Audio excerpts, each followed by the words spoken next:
There absolutely must be just a bunch of random people thinking the same thing at the same time.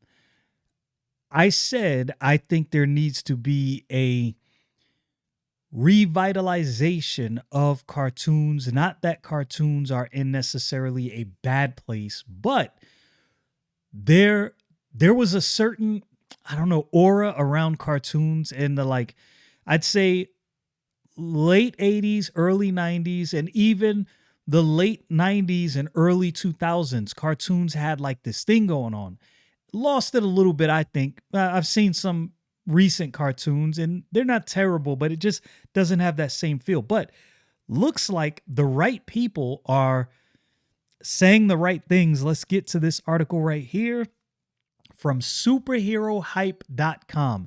Absolute Batman artist pitches idea for DC anime show. Yes, I'm going to say yes. Absolute Batman is an absolutely good comic. I need to get some issues. I think I left off at issue like number 7 or 8, somewhere around there. So there's several issues I'm missing, reading and doing other stuff. Anyway, Absolute Batman artist Nick Dragotta wouldn't mind seeing the DC Comics series he works on adapted into a certain medium. And this is one of those. Absolute Batman is like, I would say it's the equivalent of a run-on What If. And I like it. I think it's good. I like this idea. Absolute Batman is the DC Comics series written by Scott Snyder and illustrated by Dragotta. Having launched in October 2024, there have so far been 13 issues of the popular series, while Absolute Batman number 14 arrives next month, taking place in a different universe than the main DC continuity. It reimagines Batman as a 24-year-old blue collar civil engineer. I still have my ideas about this Batman blue collar civil engineer. I think there's more to Batman than that. And maybe it's already been mentioned because, like I said, I'm behind several issues that I have to read, but I'll leave that. I'll leave that thought right there.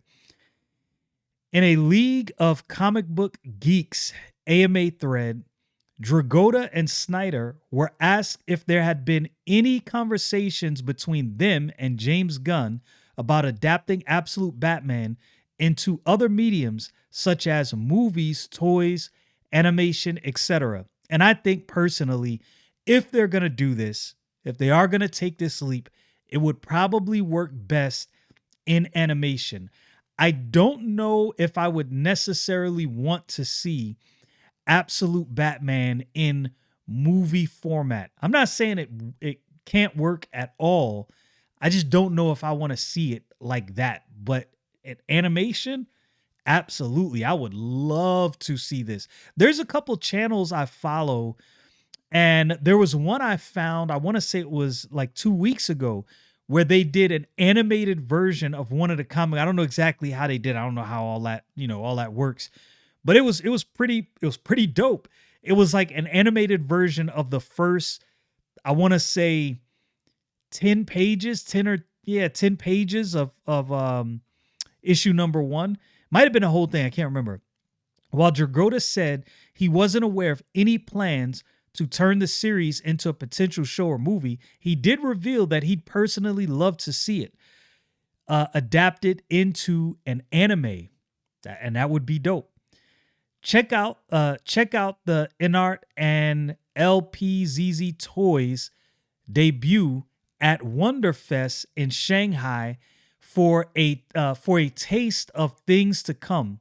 Dragotta commented, "I'm not in the know, but I know DC makes and licenses quality stuff. So I'm excited to see what comes.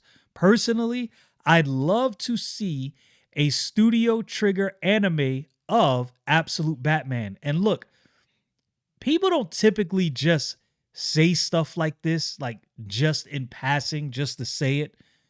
I would imagine If Dragotta has said this, there's probably some teeth behind this. It's probably not just a random thing he just dropped out there. I'm just saying. So far, in Absolute Batman, this version of the Dark Knight has had to face horrifying villains such as Bane and Killer Croc. In the Absolute Universe, however, these versions of the characters are even bigger and more menacing compared to their counterparts. Bruce will soon have to go toe-to-toe with an enormous kaiju-like version of Joker in Absolute Batman number 15. That's probably going to be fire. That's probably going to be real fire. Absolute Batman is so over the top. I typically wouldn't like a character done in this way. Like it is a completely different Batman. If you've not read Absolute Batman, it is unlike anything you've seen, but it's done really good. It is super enjoyable. Like Batman is a beast in Absolute Batman. Like he's not playing around. And he always seems to be one step ahead of every. I mean, Batman is already that way, but it's like everything in the Absolute universe is done to the extreme. The sizes of people, the grand scale of the chaos, it's all done in such a bigger way, which I guess that's the way Scott Snyder wanted it. The solicitation for Absolute Batman number 15, which arrives in December, reads, Scott Snyder reunites with legendary artist Jock. Oh, yo, I love Jock. I love Jock. Alfred reveals to Bruce the story of the man he's been chasing for years. Enter Joker. Scott Snyder and Jock reunite for an epic tale in the Absolute universe. Yo, let me pull this book out.